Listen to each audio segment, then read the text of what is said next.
Assalamu alaikum. Let's start with chapter 1 from class ninth, and the chapter name is matrix. Before going to the detailed about the matrices, I would like to start with a selfie. तो mobile पे तस्वीरें हम सब बनाते हैं, हम सब जानते हैं कि तस्वीरें कैसे बनती हैं और तस्वीरों को हम क्रॉप कर सकते हैं, रोटेट कर सकते हैं और फिल्टर लगा सकते हैं। तो ये जो सारी चीज़ें हम कर रहे होते हैं बेसिकली, हमें तो एक तस्वीर नज़र आ रही है जिसको हम क्रॉप कर रहे हैं, रोटेट कर रहे हैं, फिल्टर कर रहे हैं, but on a background there is some mathematics going around, और वो मैथमेटिक्स मैट्रिक्स की ज़बान में होती है। जैसे कि ये हार्ट की अगर पिक्चर है, इसको मैं मैथमेटिकली देखूं तो ये बेसिकली इस तरह का एक मैट्रिक्स है, जो कि इस मैट्रिक्स को अगर आप रीड करते हैं करेक्ट सॉफ्टवेयर में तो आपके पास ये हार्ट बन जाएगा with the certain background. So what is matrix? Matrix कोई भी इस तरह का सेट है जिसे आप स्क्वायर ब्रैकेट्स में लिख रहे हैं और उसमें आप कोई नंबर्स लिखते हैं।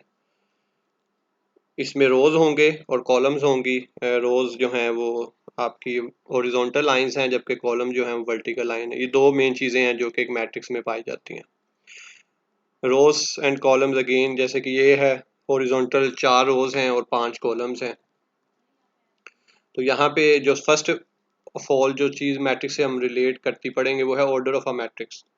और वो कुछ भी नहीं है, नंबर ऑफ रोज और नंबर ऑफ कॉलम्स को अगर मल्टीप्लाई कर दें तो that will become order of a matrix. तो ऑर्डर ऑफ अ मैट्रिक्स क्या है? 4 into 5। पहले रोज आएंगी फिर कॉलम, मल्टीप्लाई नहीं करना, जस्ट लिखना है 4 into 5। फिर हम पढ़ते हैं जो नेक्स्ट चीज के मैट्रिसेस का ट्रांसपोज क्या होता है। ट्रांसपोज में आप जस्ट क्या करते हैं, रोज को कॉलम्स में कन्वर्ट कर देते हैं या कॉलम्स को रोज में। बात एक ही है, अल्टीमेट रिजल्ट आपके पास एक ही आएगा। Just let me show you कि व्हाट डज इट मीन। तो ये देखें, ये आपके पास ए बी सी एक रो है जिसको मैंने ए बी सी कॉलम बना दिया। ये आपके पास डी ई एफ रो है जिसको मैंने डी ई एफ कॉलम बना दिया, और मेरे पास जी एच आई रो है जिसको मैंने जी एच आई कॉलम बना दिया। अदर वे अराउंड अगर हम इसको इसकी बजाय इस जबान में पढ़ें कि ए डी जी एक कॉलम थी जिसको मैंने रो बना दिया, बी ई एच एक कॉलम था जिसको मैंने रो बना दिया, और थर्ड कॉलम को मैंने थर्ड रो बना दिया। तो transpose either you can do row to column or you can do column to row. In both cases you will get the same answer, and that will be basically the transpose. अब transpose basically क्या कर रहा होता है, ये picture की location change कर रहा होता है। यानी अगर ये A B C D E F G H I एक ओरिजिनल मैट्रिक्स है और उसकी मैं डायग्राम जो है ये कंसीडर करूं, तो जब मैं उसका ट्रांसपोज लूंगा और ये बन जाएगा तो उसके लिए कोरिस्पोंडिंग जो डायग्राम है वो ये होगी। अब ये इंफॉर्मेशन जस्ट आपको ये बताना है कि मैट्रिसेस जो हैं, जैसे कि कहा जाता है कि हर मैथ के टॉपिक का मकसद कोई ना कोई डेली लाइफ में हमें आसानी पैदा करना है। तो इससे ज़्यादा आसानी तो नहीं हो सकती। पिक्चर्स को रोटेट करना, पिक्चर्स को फ्रेम लगाना, पिक्चर्स को फिल्टर लगाना। Filter is the most famous thing we do with the pictures. तो वो सारा कुछ बेसिकली मैट्रिसेस के साथ कुछ ना कुछ कर रहे होते हैं, जिसकी आउटपुट आपको जो मिलती है वो आप ले लेते हैं। आपके बैकग्राउंड क्या प्रोसेस हो रहा है इससे आपका कोई ताल्लुक नहीं है। लेकिन बीइंग अ मैथ स्टूडेंट, क्योंकि आप ये चैप्टर पढ़ रहे हैं, तो आपको पता होना चाहिए कि matrices operation algebra is going around. जैसे यहाँ पे देखें, जब आप मैट्रिक्स मल्टीप्लिकेशन करते हैं तो क्या है कि आपके पास इस तरह का प्रोसेस बनता है कि आपके फिल्टर लग रहे होते हैं। So matrices multiplication is basically the filtration. जब भी मैट्रिक्स मल्टीप्लिकेशन होगी तो बेसिकली आप कोई ना कोई पर्टिकुलर तस्वीर के ऊपर फिल्टर लगा रहे होंगे जब आप उसको देख रहे होंगे रियल टाइम में। अब आपके लिए तो वो सिर्फ फिल्टर है, लेकिन बैकग्राउंड पे दरअसल मैट्रिक्स मल्टीप्लिकेशन हुई है।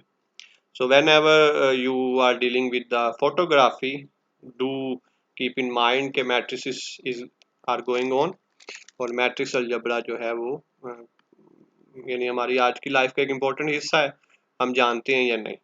Okay, back to the matrix thing.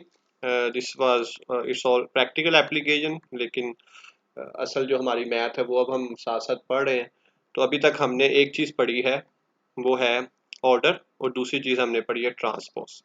तीसरी चीज अब हम आते हैं, वो है trace. Trace of a matrix क्या होता है कि किसी भी मैट्रिक्स की डायगोनल्स जो हैं, डायगोनल जो दरमियान वाले हैं, सिर्फ उन एंट्रीज का उनके अगर नंबर्स को सम कर दें तो जो आपके पास फाइनल टर्म आएगी that will be known as the trace of a matrix. That can be zero, that can be anything, लाजमी नहीं है वो जीरो ही होगा, वो कुछ भी हो सकता है।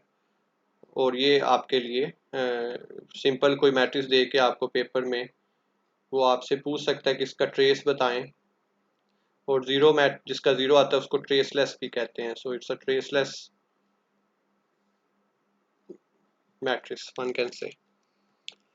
ओके, मैट्रिसेस की टाइप्स क्या क्या हैं? We have a square matrix. Square matrix जिसका ऑर्डर 2 by 2 3 by 3 हो, यानी स्केयर क्या होता है, जिनकी साइड्स जो हैं चारों बराबर हो। So in terms of order, order हमने ये पीछे पढ़ा शुरू में, दिस रोज एंड कॉलम्स। तो स्केयर मैट्रिक्स ऐसी मैट्रिक्स होंगी जिनमें नंबर ऑफ रोज और नंबर कॉलम बराबर हो। जैसे यहाँ पे 2 and 2 है, 3 by 3 भी हो सकती है। जैसे ये भी एक स्केयर मैट्रिक्स है क्योंकि इसका ऑर्डर 3 by 3 है, 3 रोज हैं, 3 कॉलम्स हैं। तो अगर आप इसको इस तरह एक डायग्राम की शक्ल में बनाएं तो आपके पास एक स्केयर बनेगा। Then we have rectangular matrix. Rectangular matrix by the definition of rectangle के जिसमें आपके पास रोज और कॉलम्स की तादाद बराबर ना हो। जैसे कि यहाँ पे है 2 by 3 2 कॉलम्स, 2 रोज हैं और 3 कॉलम्स हैं। तो इनमें हमारी जो तादाद बराबर नहीं है, so what we will say कि इट्स अ रेक्टेंगुलर मैट्रिक्स, क्योंकि इनमें नंबर ऑफ रोज और नंबर ऑफ कॉलम बराबर नहीं है। अब एक से ज़्यादा भी नाम हो सकते हैं।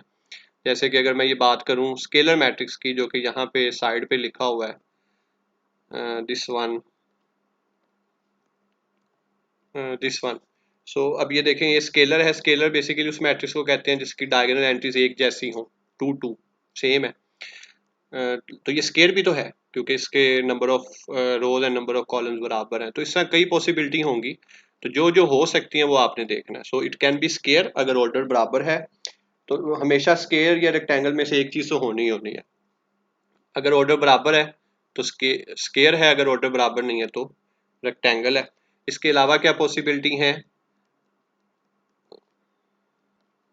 कि अगर एक रो है तो उसे हम फिर रो मैट्रिक्स कहेंगे, जैसे कि ये है। इसके नीचे है कॉलम, अगर एक कॉलम है तो ये कॉलम मैट्रिक्स कहलाएगा। अब देखें, रो और कॉलम रेक्टेंगुलर भी है क्योंकि इसके ऑर्डर बराबर नहीं है, लेकिन ज़्यादा जो इम्पोर्टेंट है वो है ये रो और कॉलम है। इसके अलावा हमारे पास ये ज़ीरो मैट्रिक्स है, जिसको आई मैट्रिक्स भी कहते हैं, EYI।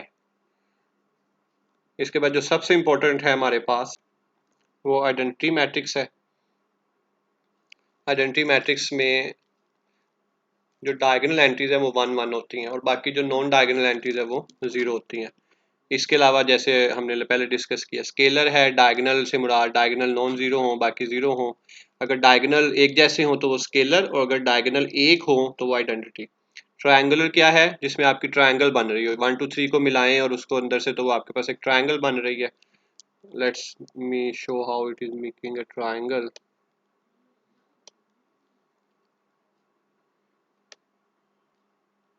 अगर मैं इसको इससे मिलाऊं और इनको यूं मिलाऊं तो ये एक ट्रायंगल बन रही है। होपफुली आपको नज़र आ रहा होगा।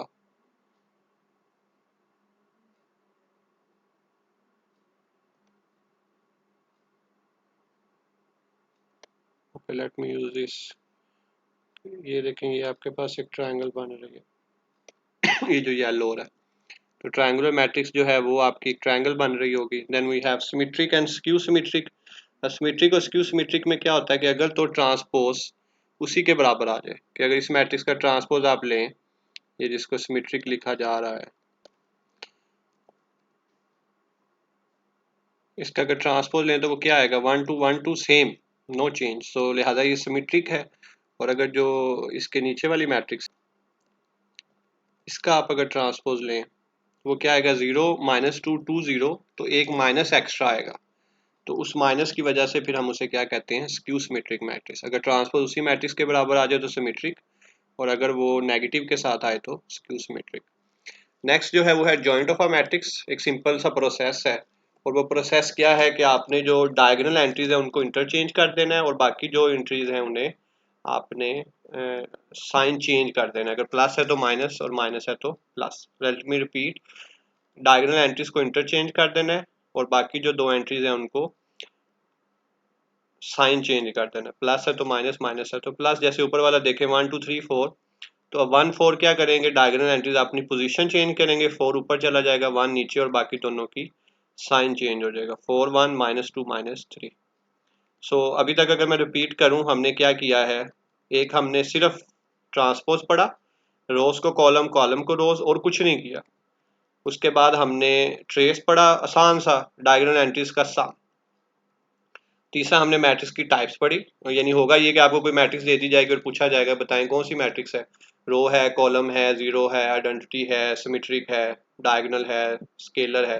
तो अगर आपको आइडेंटिफिकेशन है तो आप फौरन बता देंगे कौन सी है। और फिर हमने जो एडजॉइंट की बात की, एडजॉइंट क्या है कि डायगोनल एंट्रीज की पोजीशन बदल दें और बाकियों का साइन चेंज कर दें। अब हम जो जा रहे हैं, ये सबसे इम्पोर्टेंट क्वेश्चन बन सकता है आपके लिए पेपर पॉइंट ऑफ व्यू से। वो क्वेश्चन ये है कि आपको मैट्रिक्स देके पूछा जाएगा कि वो सिंगुलर है या नॉन सिंगुलर। उससे पहले आपको जो चीज़ पता होनी चाहिए वो है डिटर्मिनेंट्स। डिटर्मिनेंट में क्या होता है कि सिंपल आपने अगर 2 by 2 की मैट्रिक्स है जैसे पहले दिखाई गई है, तो आपने सिंपल पहले को चौथे से मल्टीप्लाई करना है और थर्ड को सेकंड से मल्टीप्लाई करना है, that's it. Okay, there is a mistake यहाँ पे, बेसिकली यहाँ पे डी आएगा,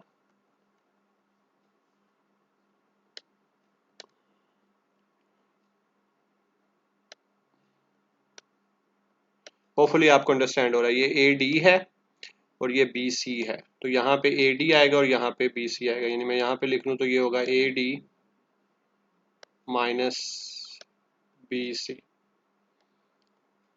अगर 3 by 3 का, वैसे आपके स्कोप से बाहर है, होपफुली आपको इससे जो करने की ज़रूरत नहीं है, लेकिन फिर भी for the sake of completion कि पहले जो है आप रो का पहला नंबर लिखेंगे, बाकी 2 by 2 की बना लेंगे उसको हाइड करके, फिर दूसरे को लिखेंगे विद अ नेगेटिव साइन और बाकी दो को लिख देंगे प्लस, तीसरे को लिखेंगे और बाकी जो बचेगा मैट्रिक्स स्क्वायर नुमा उसको लिख देंगे, और फिर ये 2 by 2 वाला यही फॉर्मूला दोबारा इस पे अप्लाई होगा और इस तरह ये आपका सॉल्व हो जाएगा। लेकिन अगर आपने पहले मैट्रिक्स नहीं की तो just take it as it is, और जिन्होंने की हुई है तो वो 3 by 3 को भी एक दफ़ा देख सकते हैं। तो ये एक एग्जांपल है कि आपके पास मैट्रिक्स दी गई और कहा गया है कि इसको सॉल्व करें, तो 8 को 5, ये फॉर्मूला है हमारे पास, तो 8 इंटू 5 40 -20 20 आ जाएगा।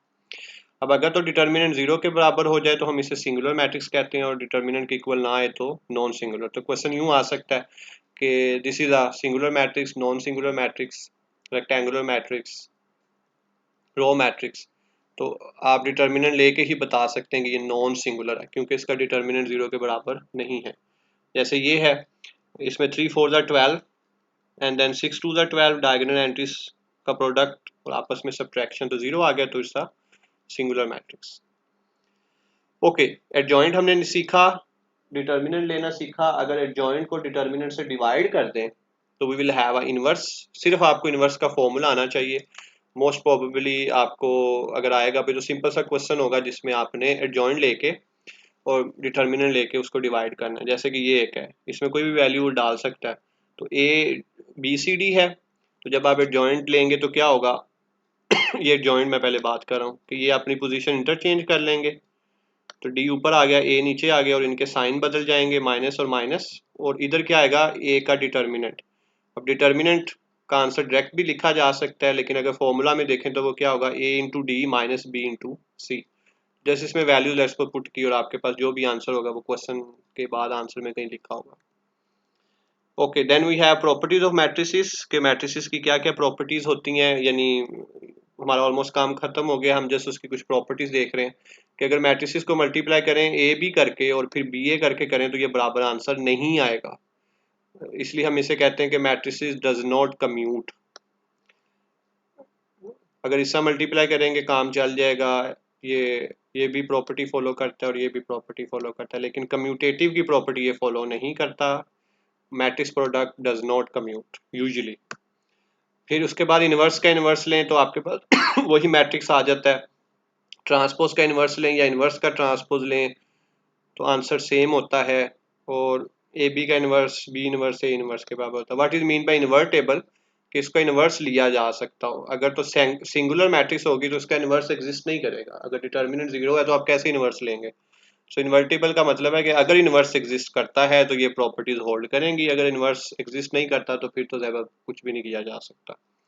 फिर ट्रांसपोज की प्रॉपर्टी है कि प्लस का ट्रांसपोज वैसे ही शिफ्ट हो जाएगा, प्रोडक्ट का ट्रांसपोज इस तरह शिफ्ट होगा कि अगर कांस्टेंट है तो वो वैसे ही आ जाएगा और ट्रांसपोज का ट्रांसपोज वही दोबारा आ जाएगा।